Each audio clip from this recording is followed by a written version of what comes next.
జయశంకర్ భూపాలపల్లి జిల్లా మహదేవ్పూర్ మండలం కాళేశ్వరంలోని ఎస్ఐ భవానీ సేన్పై లైంగిక వేధింపుల ఆరోపణలు బయటపడుతున్నాయి.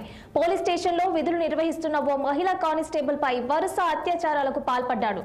ఎవరికైనా విషయం చేస్తే తుపాకీతో చంపేస్తానని మహిళా కానిస్టేబుల్ ని బెదిరించాడు. ఎస్ఐ వేధింపులు భరించలేని మహిళ ఎస్పీని కలిసి తన బాధను బయటపెట్టింది. లేడీ కానిస్టేబుల్ ఫిర్యాదుతో ఇద్దరు డీఎస్పీలు కాళేశ్వరం పోలీస్ స్టేషన్లో విచారణ చేపట్టారు. అయితే ఎస్ఐ తమను వేధించినట్లు ముగ్గురు మహిళా కానిస్టేబుల్ తెలిపారు.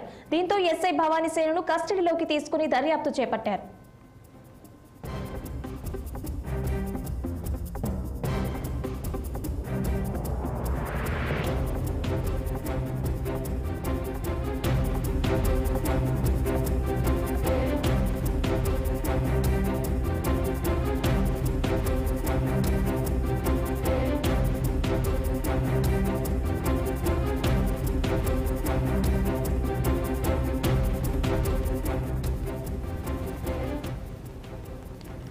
జయశంకర్ భూపాలపల్లి జిల్లా మహదేవ్పూర్ మండలం కాళేశ్వరంలోని ఎస్ఐ భవానీ సేన్పై లైంగిక వేధింపుల ఆరోపణలు బయటపడుతున్నాయి.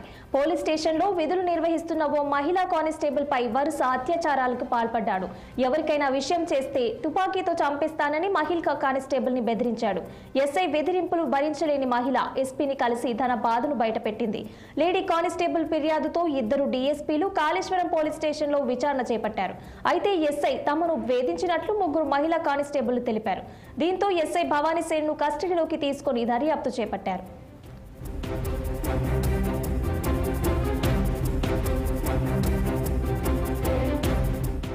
ఇక దీనిపై మరింత సమాచారం మా ప్రతినిధి కృష్ణ అందిస్తారు. కృష్ణ, చెప్పండి.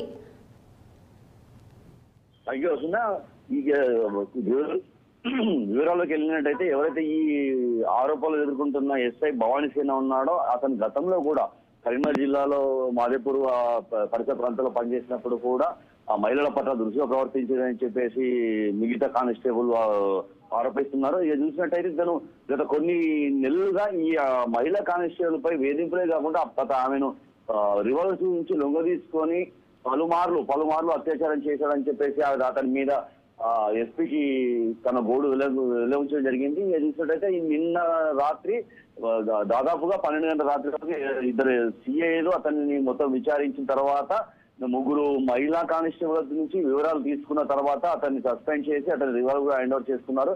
ఇతని మీద పలుమార్లు ఎన్ని ఆరోపణలు వచ్చినా కానీ అధికారులు పట్టించుకోలేదు అని చెప్పేసి ఇంకొంతమంది బాధితులు ముందుకు వచ్చే అవకాశం ఉంది వచ్చింది.